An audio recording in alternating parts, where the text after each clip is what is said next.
ప్రభుత్వ పాలన తీరు ఎట్లుంది అంటారు మరి రేవంత్ రెడ్డి గారు? ప్రభుత్వ పాలన తీరైతే వేస్ట్. రేవంత్ రెడ్డి అయితే ఏ పథకాలు అమలు అయితే లేవు ఇచ్చేటోళ్లకు. 50 ఎకరాలు 60 ఎకరాలకైతే శాంక్షన్ అవుతాయి. 1 ఎకరం 2 ఎకరాలకు శాంక్షన్ కావు. ఏంటి ఏంటి రైతు బంధు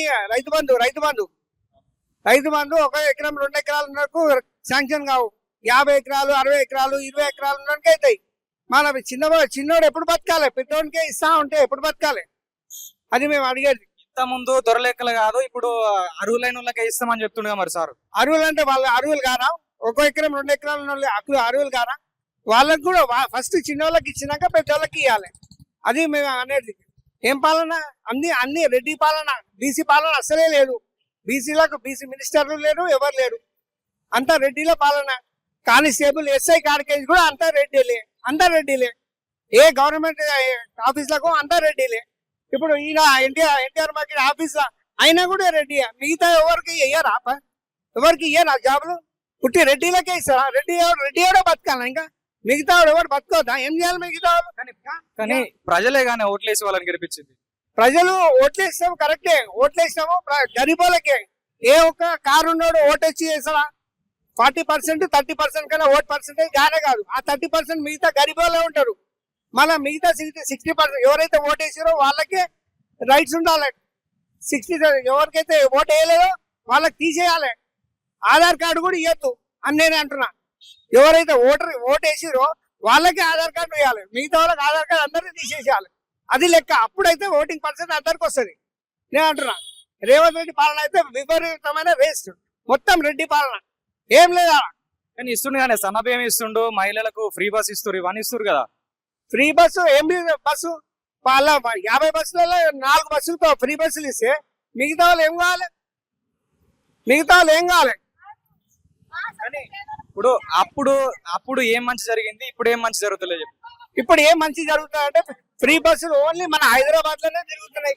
బయట హైదరాబాద్ సిటీ బస్సులోనే తిరుగుతున్నాయి. మిగతా బస్సులు అయితే ఇప్పుడు ఊరికి మహిళలకు ఏడున్నాయి సిటీ బస్సులు, మహిళలకు లేవు. నిన్న మా భార్య పోయింది ఊరికి. వేరే బస్సు పైసలు కట్టుకొని పోయింది 450 రూపాయలు నిజామాబాద్ కి. ఫ్రీ బస్ అని చూసి మినిమం 2 గంటలు వెయిటింగ్ చేసి జూబ్లీలో వెయిటింగ్ చేసి మళ్ళీ ఆమె బస్సుకి పోయింది 450 రూపాయలు పెట్టుకొని. ఎవరు ఇవ్వాలి పైసలు? ఫ్రీ బస్ ఎవరికి ఇస్తుండు ఫ్రీ బస్సు? ఎవరికి ఇస్తాడు ఫ్రీ బస్సు? వీలైతే బంద్ చేయమని, లేకపోతే అందరికీ ఏమని చెప్పు. అన్ని బస్సులలో ఫ్రీ బస్సు పెట్టమను. అది చేతగాని ప్రభుత్వం. అదేం ప్రభుత్వం? అది ఇస్తే అందరికీ ఏమను ఫ్రీ బస్సు. ఏంటది చేతగాంతరం? అన్నింటిలో ఫ్రీ బస్సు పెట్టాలి. అది లెక్క. రెడ్డి పాలన ఏడమేనా మీ పని? ఉద్యోగాలలో రెడ్డి పాలన, పోలీసులో రెడ్డి పాలన, అన్ని రెడ్డి పాలన కాదే. మామూలుగా ఈ ఆర్టీసీ బస్సులు కూడా గరీబ్ వాళ్ళకు, మధ్య తరగతి వాళ్ళకు యూజ్ అయ్యే విధంగా లోకల్ నడిచే బస్సులకు ఆర్టీసీ బస్సులకే ఇచ్చింది. అంటే మరి సూపర్ లగ్జరీ కానీ మెట్రో దాంట్లో పోవడానికి డబ్బులు పెట్టుకుని పోయేటోళ్ళు దాంట్లో పోతారు కదా. ఇక పోతారు. ఇక మరి మహిళలకు అంటారు. నేను మహిళలకు ఫ్రీ బస్ అన్నప్పుడు అందరికి ఇవ్వాలి. అన్ని బస్సులలో ఇవ్వాలి. ఊర్లలో చూడు, నువ్వు జూబ్లీ బస్ స్టాండ్ లో పో, ఎంజీ బస్ స్టాండ్ లో పో, ఏడుంది ఫ్రీ బస్సులు మా అంటే ఒక 4 పెడతారు తప్ప మిగతా అన్ని లేవు. ఒక్క బస్సులో 200 మంది ఎక్కరు కదా. ఏదో చేసినామంటే చేసినాము. చేసుడేంది? చేస్తే అందరికి ఇవ్వాలి. అంటే రెడ్డిలకు సపరేట్ బస్సులు పెడతారా ఏంది? ఇప్పుడు మరి ఇంత ముందు పాలన ఎట్టుంది అంటారు? మరి ఇంతకు ముందు పాలన అది కరెక్ట్ పాలన. కేసీఆర్ పాలన కరెక్ట్ పాలన నాకు తెలిసినంత వరకు. ఫ్రీ బస్ లేకున్నా కానీ కూడా అన్ని ఫెసిలిటీస్ కరెక్ట్ ఇచ్చాడు. కరెంటు ఫ్రీ అంటాడు. కరెంటు ఫ్రీ ఎవరికి ఇస్తారు? కరెంటు ఫ్రీ అంతే అరువులు ఉన్న వాళ్ళకి ఇస్తారా కరెంటు ఫ్రీ? మిగతా వాళ్ళకి ఇవ్వాలా కరెంటు ఫ్రీ అన్నప్పుడు అందరికి ఇవ్వాలి. 200 యూనిట్లు ఎవరైతే ఏమంది అందరికి ఇవ్వాలి కరెంటు ఫ్రీ. ఒకరిద్దరు 10 మందిలో ఇద్దరిని సెలెక్ట్ చేయడం ఏంది? అది కుదరలేదు. మొత్తం అందరికి ఇవ్వాలి ఫ్రీ బస్సు. చేతగాని ప్రభుత్వం అయితే దిగిపోవాలి. రేవంత్ రెడ్డి గారు మీరు దిగిపోవాలి సార్. రెడ్డి పాలన వద్దు మాకు. రెడ్డి పాలన ప్రతి కానిస్టేబుల్ రెడ్డి కాడ ఉన్నాడు, ప్రతి ఎస్ఐ రెడ్డి కాడ ఉన్నాడు. రెడ్డిలు మమ్మల్ని ఎంత సతాయిస్తురు ఇక్కడ, అంత సతాయిస్తురు. అది మేము చెప్పేది విషయం. ఒక చెట్టకుండి ఆటో పెట్టుకుంటే ఫైన్ వేస్తురు, ఒక బైక్ కాడ పెట్టుకుంటే ఫైన్ వేస్తురు. ఏంటది? ఆటోలకు ఫైన్ వేయొద్దు. మీరు ఆటోలలో సతాయించవద్దు, ఆటోలలో ఇబ్బంది పెట్టొద్దు. నేను చెప్పేది ఆటోలలో ఇబ్బంది పెట్టద్దు. మీరు ఆటోలలో గిరాకులు లేక ఎంత ఇబ్బంది పడుతున్నారో మీరు వచ్చి చూడండి సార్ బయటికి.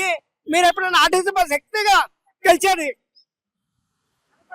అయితే విషయం ఏంటంటే ఎవరికైతే పేదోళ్ళకు ఉపయోగపడే విధంగా ఈ 200 యూనిట్ల లోపు ఫ్రీ ఉన్న వాళ్ళకి ఇస్తామని చెప్తారు. చాలా మందికి యూనిట్లు 200 లోపు వాడుకున్న వాళ్ళకి 0 బిల్ వస్తుంది. తర్వాత ఏదైతే ఈ 500 సిలిండర్ కూడా వస్తుందని చెప్తారు కదా చాలా మంది. 500 రూపాయలు సిలిండర్ ఇప్పుడు అందరికంటే ప్రభుత్వం అందరికి ఎట్లా ఇవ్వగలుగుతుంది? లేనోళ్ళకు పెట్టుడు అనేది రూల్ కదా. ఇప్పుడు గరీబ్ వాళ్ళకు 200 యూనిట్ లేనోళ్ళు అని కాదు, ఆ లిస్ట్ లో రెడ్డిలు ఎంత మంది ఉన్నాడో అందరికి 0 బిల్లులే. ఆ మొత్తం అన్ని తెలుసు. రెడ్డిలు ఏ గల్లీలు ఉన్నాడో వాళ్ళందరికి ఫ్రీ. ఈ గల్లీలో రెడ్డిలు ఉంటే వాళ్ళకి ఫ్రీ, ఈ గల్లీలో రెడ్డిలు ఉంటే వీళ్ళకి ఫ్రీ, ఈ గల్లీలో రెడ్డి ఉంటే ఈ రెడ్డిలకే ఫ్రీ. అంతా రెడ్డిలకే ఇచ్చుకుంటారా మీరు?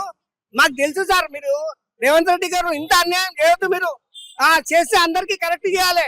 ఉట్టి చూడు మొత్తం లిస్ట్ ఇది, కరెంట్ ఒక ఏరియాది కరెంట్ లిస్ట్ ఇది, ఎంతమంది రెడ్డిలు ఉన్నారో వాళ్ళందరికి ఫ్రీగా అవుతుందా లేదా చెక్ చేసుకో సార్. ఇంత అన్యాయం చేయొద్దు, చేస్తే అందరికి కరెక్ట్ చేయాలి. Okay, thank you. ఏమనుకోవద్దు, ఏమైనా తప్పుంటే క్షమించండి.